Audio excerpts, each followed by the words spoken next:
Well, hello, New Life Church. So glad to have you joining us for the message this week.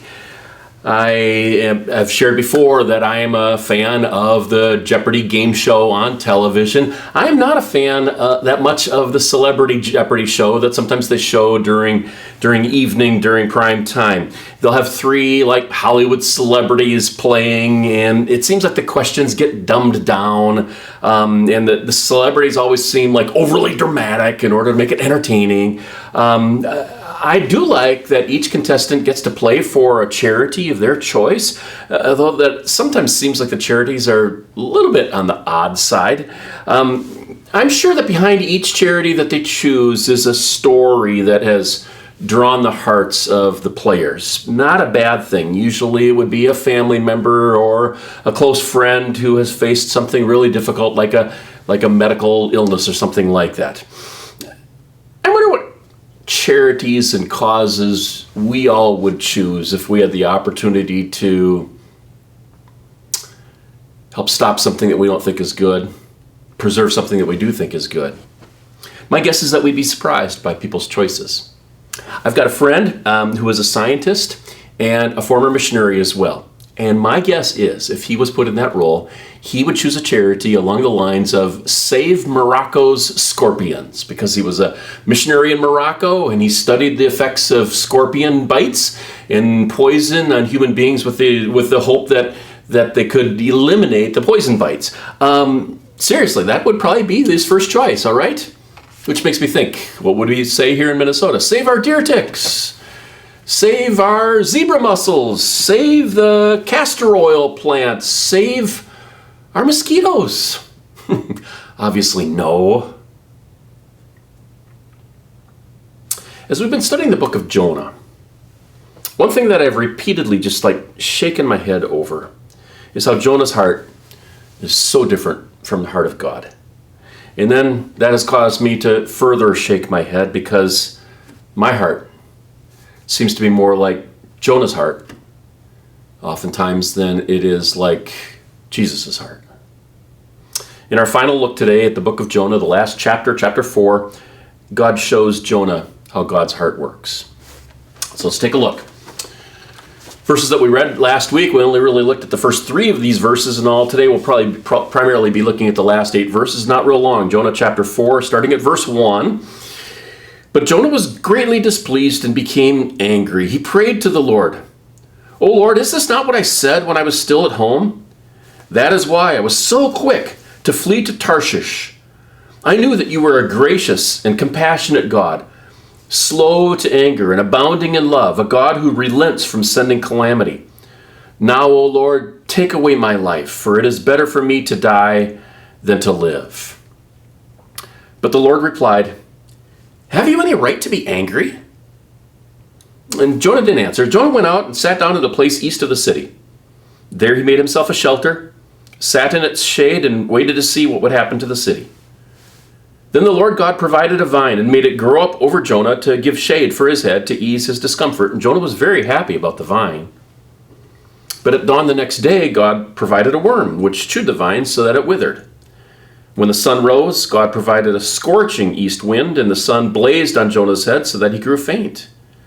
He wanted to die and said, "It would be better for me to die than to live." But God said to Jonah, "Do you have a right to be angry about the vine?" "I do," he said. "I am angry enough to die." And then this last statement is the last words of the book from God. But the Lord said, "You've been concerned about this vine, though you did not tend it or make it grow. It sprang up overnight and died overnight. But Nineveh has more than 120,000 people who cannot tell their right hand from their left," meaning pretty ignorant, "and many cattle as well. Should I not be concerned about that great city?" The last 8 verses there are actually an object lesson that God uses to teach Jonah what he needs to know about God's heart. It's the object lesson of a vine. Before God causes the vine to grow, we read that Jonah made himself a shelter on the east side of the city. Likely it was on a hill. This is an area that's fairly arid, so there is not a lot of tree growth. Wouldn't have been probably a lot of tree growth back in the time. So this shelter would not have been substantial, if you want to call it that. Do not think that this was a 6 foot by 6 foot by 8 foot high shelter with sawed lumber that blocked all the sun from getting through. It was much more likely, according to commentators, much more likely it was like many branches connected, tied together somehow, thatched together, that didn't provide real adequate cover. He's enduring in the sun. He certainly is not comfortable. That's why we're told that he was very happy when God provided a vine to grow up over him, to provide shade for him. The shade from God's vine was undoubtedly better than the shade from Jonah's dead branches. Now, the Hebrew word for the vine causes some authors to believe it might have been the plant that castor oil comes from. A plant that can grow 8 feet in one season and reaches heights of 40 feet. This is not a small little vine, okay, of 4.5 feet, and he's tucked underneath it. Well, maybe at that point in time it was, but I mean, this has the potential to grow very, very large, all right? There's an important part of verse 10 related to the plant. God explains to Jonah that the vine was something that Jonah didn't plant, didn't fertilize or water it, did not tend it in any way, never pruned it, did not make it grow. So hear me on this. The plant was God's idea. It was God's project, God's accomplishment, God's creation. And it was alive. Jonah's idea, his project, his creation, was a shelter made out of branches that almost certainly let a lot of sunlight still through. It was inadequate to block out the sun. It didn't satisfy him. And he had made it from dead stuff. Jonah had nothing to do with the vine. He had nothing invested in it, but he benefited from it. God is pointing this out in order to humble Jonah. You don't know as much as you think you do, Jonah. You're not as self-sufficient or as capable as you'd like to be. You're inadequate even with something as basic as shade-providing skills. Your shelter is no better than any of the hundreds of thousands of other plants that God provides and could have certainly provided for Jonah. So, Jonah, maybe you ought to align your heart with my point of view. Essentially is what God seems to be communicating to him throughout this chapter. The shelter source, the vine source of shade, point out a contrast between Jonah's pathetic abilities and God's incredible creativity.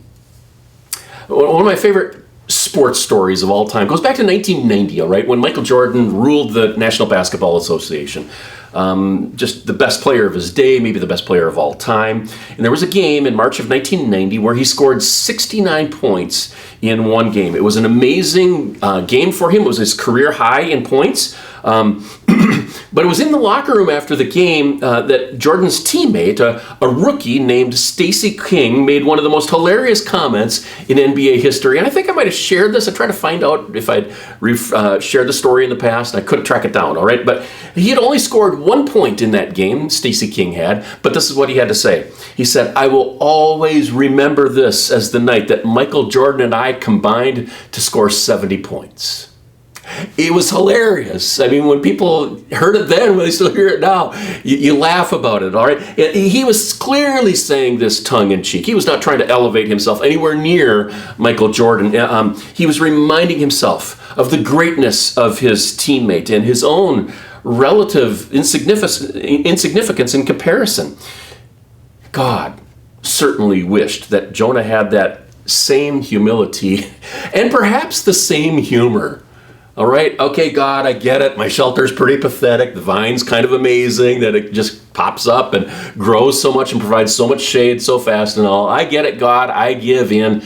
That isn't anywhere near the attitude that we see out of Jonah. When God then sends a worm that kills the vine and a scorching wind that made Jonah miserable, Jonah expresses his desire for his life to end. And that's when God asks him this question in relation to the plant. Do you have a right to be angry about the vine? To which Jonah says, I have a right to complete outrage about it. Yes, God, I am furious about it. Here's what's interesting. This happens in a short period of time. Okay, the plant grows in a day and it dies the next day. All right, so in this short period of time, Jonah has built an attachment to this vine. You could say Jonah almost has a relationship with it, or at least an emotional attachment to it, because it's touched his feelings, it's touched his comfort level. All right, and we're told he was very happy when the vine was alive, and he was explosively angry when the vine died. So think about this. Jonah, throughout this book so far, Jonah's most passionate emotions revolve around something, the vine, with minimal value, with basic complexity. I mean, certainly nowhere near as complex as an animal with a brain or a human being with a brain and a heart and a soul. His passionate emotions revolve around something with minimal value, basic complexity, very little unique significance. There are hundreds of thousands of plants around that area, certainly, or in Assyria during that time. His emotions revolve around something with no eternity. What I mean by that is the inner essence of the plant ceased to exist when it died, and his emotions revolved around something that somebody else, a third party, had created, namely God. The statement that God makes to Jonah in verse 10 then is this: "You've been concerned about this vine, though you did not tend it or make it grow. It sprang up overnight and it died overnight. You're no better off or worse off than you were 2 days ago, Jonah. But you certainly are worked up about this. You are very concerned." And that word concerned literally means you have had compassion about this vine. You've had pity. The word can also mean you have been grieved by the loss of this plant that lived for 1 day and never had a brain or a mind or a thought. An implied question that God doesn't ask would be, Jonah, do you think that I should have compassion and pity for your shade plant? And I think Jonah would have said, yes. In fact, that's the charity I'd like to contribute to, and you should contribute to it too. God save the castor oil plant. Tongue-in-cheek, obviously. The object lesson of the vine comes into focus with God's concluding statement, where he says this at the end of verse 11, the end of the book: "Should I not be concerned?" And here the word concerned is the same Hebrew word used. Should I not have compassion? Should I not have pity? Should I not be grieved for a strategic city of 120,000 people? One author that I read implies that Jonah can't arrive at that conclusion that God arrives at, compassion for the living beings that are human. Jonah can't arrive at that conclusion because his attitude seems to be grounded, almost like in concrete, in at least 6 perspectives that he's been unable to be budged off from. And here's what these perspectives. When the author said, I thought, yeah, I think Jonah's attitude is in line with all of these. Here they are. God should not be the kind of God who forgives violent people. Ever. Number 2, justice requires that people suffer the full consequences of their actions. Always. Number 3, Nineveh has been too evil and surely can't be truly repentant. 4, God's people should be able to trust in a consistent, God-given order of justice and divine favor. 5, living faithfully isn't worth it if evil people are forgiven through repentance. And that's pretty close to number 6, which is this: if the evil escape judgment, good living by God's people gets conquered.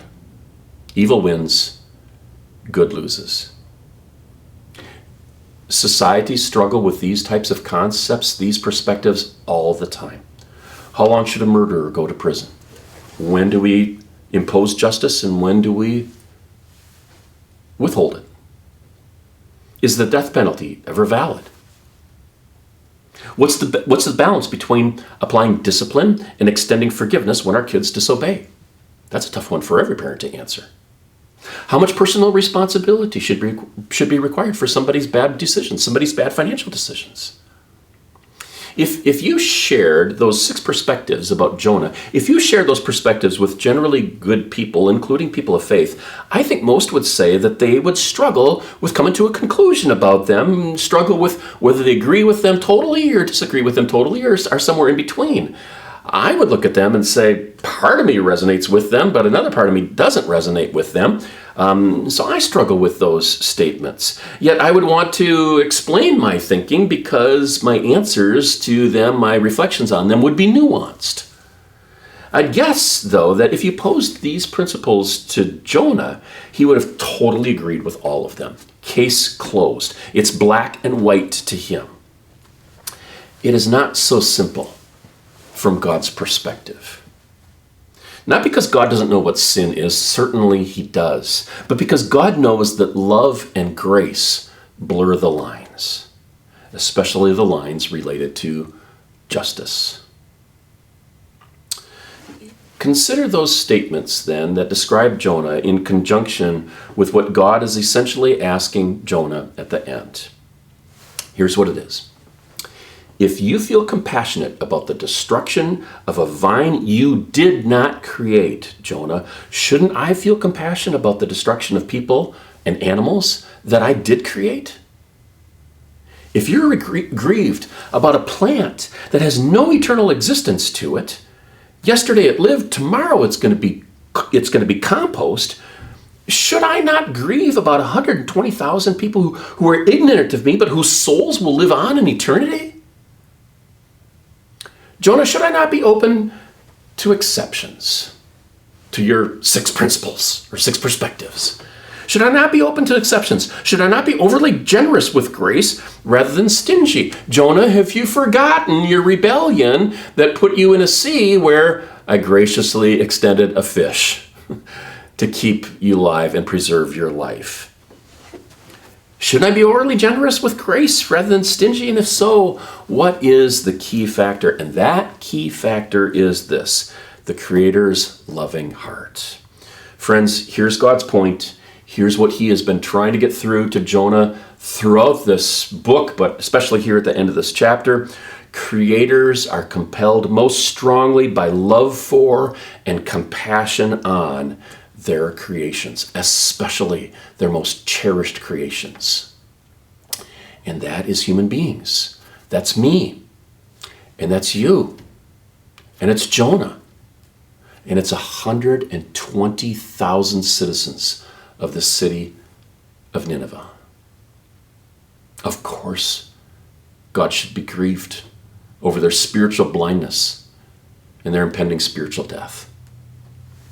It's as if, Jonah, I made them, so I pity them. Can't you see that? Just like Jonah, you couldn't not have pity and compassion on an almost valueless plant, although it provided you the benefit of shade for a day. I can't not have pity and compassion on what I have formed with my hands and breathed life to with my own breath, people who eternally bear my image on their souls, on their spirits. I return to this question again today. So what? A question that I ask frequently. Well, first, let me just share a brief observation. This is just like an easy application for us, okay? But it's one that's important that I still need to work on, okay? And that is this. Virtually, just my assessment of myself, okay? And probably true for some of you, okay? Virtually everything that I get angry about is a self-centered fixation of mine. My plans get intruded on. My anger level rises just a little bit. My finances are diverted toward unprofitable expenses related to vehicles, perhaps, or home repairs. My frustration level rises. My opinions get minimized by someone. You likely have some of these same issues. Well, a little humble acknowledgement that these aren't to be all-consuming problems, but they are self-centered fixations of our hearts that would serve us well. individually, and it would serve us well in our relationships with other people as well as our relationship with God. So that's the first basic application that I get to the thing. So what? You want to know something? Boy, there's very little in my anger that's justifiable. And I'd guess that applies to almost all of us. The second thought that I have is this. This book of Jonah shows us repeatedly that the heart of Jonah has priorities that are not close to the heart of Jesus. Not close to the priorities of the heart of Jesus, excuse me. God's heart is broken for wayward, rebellious, lost people. In our denomination, the Alliance, or Christian Missionary Alliance, we have several core values, and the number one core value remains this: lost people matter to God. He wants them found. Jonah's heart was broken over a plant that provided good for exactly one person, Jonah. The selfish nature of the human heart is most people's strongest gravitational force. That is so far from God's heart reality. It caused me this week to think back to one of the most intriguing questions I've ever been faced with, that just kind of like helped me back up a little bit from, okay, what am I focused on? What's my perspective? What are my priorities? And then to be able to see them from a different perspective, and I think probably from God's perspective. Probably a good 20 years or so ago now, when we were missionaries in Africa, the international director of missions for our denomination, his name was Bob Featherland, he visited our country, and as he sat with us as missionaries, Bob was a very passionate guy. As he sat with us as missionaries, he challenged us and he said, here's my challenge to you as you sit in this country of Burkina Faso, as you look at these people, as you look at this country, ask yourself, what makes us pound our fists on the table, unwilling to tolerate it any longer? And tears are streaming down Bob's face as the weight of what we are called to do just pressed so heavily on his heart and on his spirit. Burkina Faso at that point in time was one of the world's 10 poorest countries. There could have been a lot of answers to the thing, what makes us pound our fist and saying, this can't continue. Clean drinking water was so rare for anybody outside of our main cities. Malaria medication was in short supply. Food security it seemed like it was an annual problem for various parts of our country. Infant mortality rates among the worst in the world. The AIDS crisis, where we all had friends who died from AIDS during those days. I'll never forget just watching one of my closest friends, Pierre, die from AIDS and shrivel down to perhaps 70, maybe 80 pounds as he lay in that hospital bed just a couple of days away from his death. The list would be endless of the problems in Burkina Faso that would cause us to pound our fist. All of those were problems that Alliance missionaries responded to in one way or another. But it drew us back to the thing that would most have us pounding our fist on the table, and that is this. Partially out of those discussions, we landed on two priorities. We determined that we were going to redouble our emphasis on new churches, particularly new churches in still unreached areas of this country, and then doing so because Jesus loves the church. Jesus created the church, all right? It was his idea. And then we came to the realization that the greatest long-term support for the church was going to be education. And so we pushed forward on church planting efforts, us in our city and other missionaries in other cities and in rural areas as well. And then we began to focus on education and to start schools, of which there are 20 right now in our country, and thousands of lives have been changed in the past years as a result. Perhaps it's in the tens of thousands. Reflecting on that then, and reflecting on the dismaying condition of Jonah's heart, and in contrast, the heart of God, my fixation on my version of one-day vines pales in comparison. What irks me, what raises my level of anger, what causes me to grieve, not in the sense of mourning the death of somebody, but just house projects, boat problems, comfortable shoes, relaxing vacations. This is what gets me most riled up. Something is wrong. And that might be true for you as well. I'm convinced that God would be looking down at me right now and saying, Leary, how can you be so concerned about your back deck when I'm grieved about your friend whose life is in chaos because he doesn't know me? My heart is still like Jonah's, way too frequently. And yours probably is as well. What should we be pounding our fist on the table about and saying, this is way more intolerable than a deck that needs repaired? Let's pray.